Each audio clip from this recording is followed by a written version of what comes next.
Hi guys, welcome back to the channel, or welcome to the channel if you're new here. In today's video we have the Mooncat Baroquen. Is that how you say this? I know it's Baroque, but then I tried to look for the pronunciation of this on Google and I couldn't find it. It's made up of 8 polishes and we have a good combination here of different things. So let's get into it.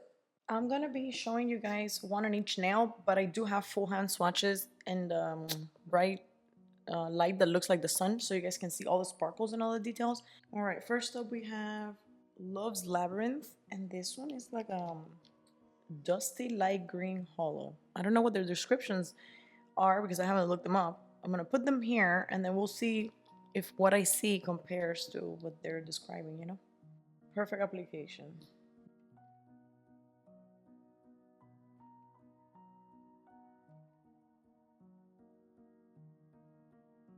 Banquet of Breadcrumbs. This one looks like a green with gold shimmer. And this one's gonna need a build up because I already did the full hand swatches, so I know that it's gonna need it. So I'm gonna be showing it to you guys in different codes so you can see the build up. But I just wanted to show you the formula. It's very easy to work with. It's sheer, so you have to build it up. Next up we have Castle of Cobwebs. Is that what it is? Cobwebs. Sorry, cobwebs. Oh, this one's the one that's glow in the dark.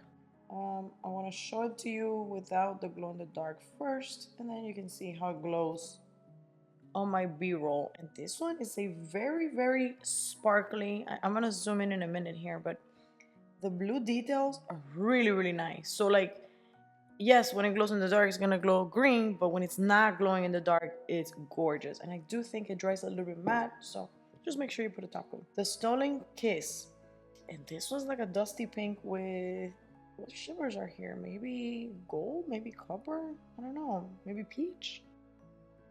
And the brushes are gorgeous as usual.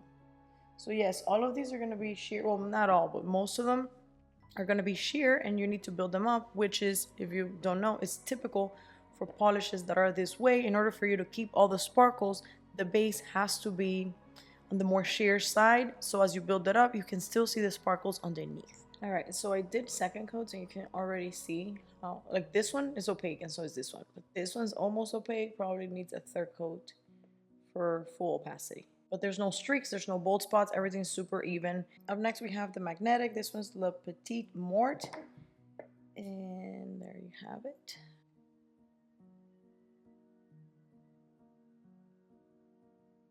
This one looks like a, in some angles you cannot even see that it's so, like, the effect is so good.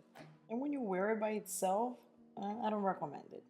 You know, it's not gonna be as good.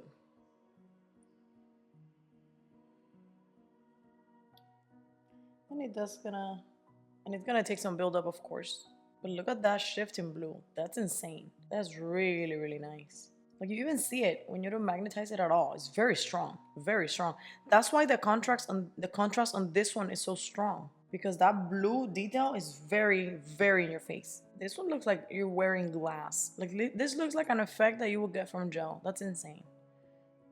And then this one looks like a typical magnetic, and this one just looks like a polish with a shift. But this with a velvet effect, oh my god, it looks so good. All right, up next we have Hall of Mirrors, and this one's a topper.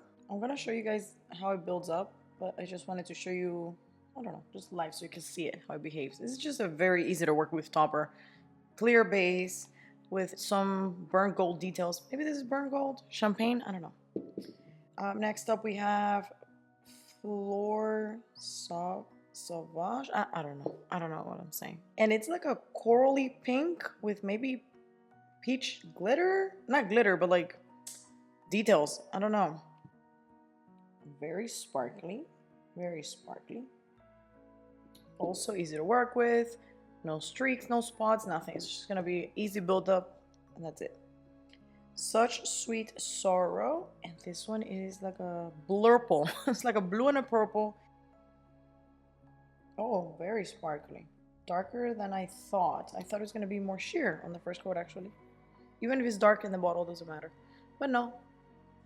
All right, here we have the second coat. This one's fully opaque for me. This one could use another coat because I still see some nail line.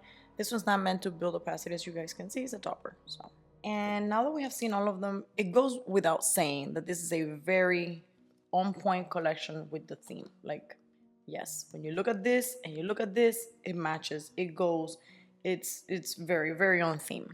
Now, if I have to pick a favorite, I would say I actually have two this time. I would have to give it to these two. Let me tell you why. This one, I didn't even know it was glow in the dark. But on top of that, sometimes they're glow in the dark, but when they're not glowing, they're not that pretty. This one is gorgeous whether it's glowing or not. It is just really, really nice. And then this one is a tone of hollow that I don't have. I like that muted, maybe sagey kind of green. I don't know. It's unique. I don't have anything like this. The formula is great. And when I said it's a little bit thicker, yeah, it is a little bit on the thicker side, but not that it makes it hard to work with. Again, thank you to the Mooncat team for sending these to me so I could review them for you guys. And I know they dropped around, I think it was like mid-February, but I hadn't had a chance to get to them, but I wanted to because I know a lot of you are really gonna enjoy some of these sparkles. So anyways, thank you for clicking on my video and I'll catch you in the next one. Bye.